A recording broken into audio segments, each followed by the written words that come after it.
আসসালামু আলাইকুম। Welcome to my channel এবিটেক 2.2।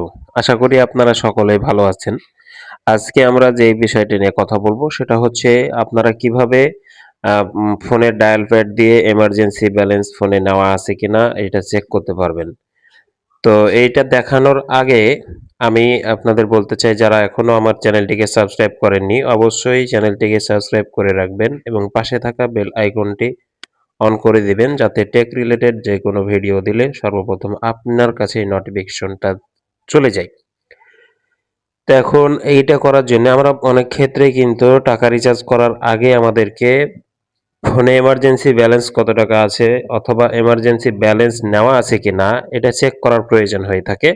তো এই জন্য আপনি বাটন ফোন অথবা অ্যান্ড্রয়েড ফোন যে কোনো ফোনে ডায়াল প্যাড থেকে আপনি ডায়াল করবেন *566*28 হ্যাজ এটা যদি ডায়াল করেন আপনি তাহলে এইটা ডায়াল করলে আপনি এখান থেকে আপনার ফোনে এমার্জেন্সি ব্যালেন্স নেওয়া আছে কিনা এটা আপনি চেক করে নিতে পারবেন।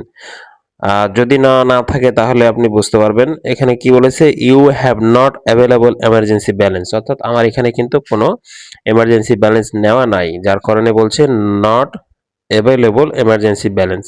তা আপনারা এখান থেকেও চেক দিতে পারেন অথবা যারা মাইজিপি অ্যাপস ইউজ করেন আপনারা কিভাবে চেক দিবেন দেখেন আপনারা মাইজিপি অ্যাপসে চলে যাবেন। মাইজিপি অ্যাপসে আসার পরে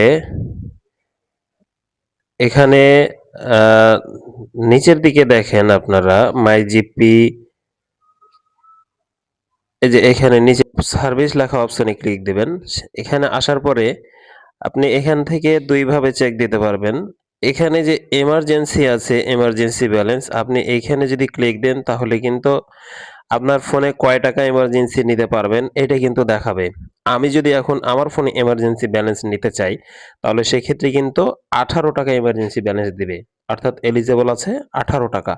অনেকের ক্ষেত্রে 200 টাকা 150 টাকা 75 টাকা এভাবে কিন্তু এমার্জেন্সি ব্যালেন্স দিয়ে দেয় এবং এখান থেকে আপনি চেক দিলেন কি কয় টাকা এমার্জেন্সি ব্যালেন্স আপনাকে দিবে এবং আপনি আবার মাইজিপি থেকে কি করে চেক করবেন যে কয় টাকা এমার্জেন্সি ব্যালেন্স নেওয়া আছে কিনা সেইটা করার জন্য ইউজেজ হিস্টোরিতে যাবেন। নরমালি ইউজেজ হিস্টোরিতে আসলাম, এখানে একটু নিচের দিকে স্ক্রল করবেন। নিচের দিকে স্ক্রল করার পরে দেখেন এই যে এই জায়গাতে এখানে দেখেন এমার্জেন্সি ব্যালেন্স হিস্টোরি আছে। তো এই এমার্জেন্সি ব্যালেন্স হিস্টোরিতে ক্লিক দেবেন। দেখেন এখানে কিন্তু আমার এখানে ব্যালেন্স যেহেতু নেওয়া নাই যার কারণে 0 দেখাচ্ছে। যাদের এমার্জেন্সি ব্যালেন্স না থাকবে তাদের এখান থেকে তারা চেক দিতে দেখে নিতে পারবেন কয় টাকা এমার্জেন্সি ব্যালেন্স আছে। তো আশা করি আপনারা বুঝতে পারলেন এই নিয়মে চেক দিলে অবশ্যই আপনারা সবকিছু দেখতে পারবেন।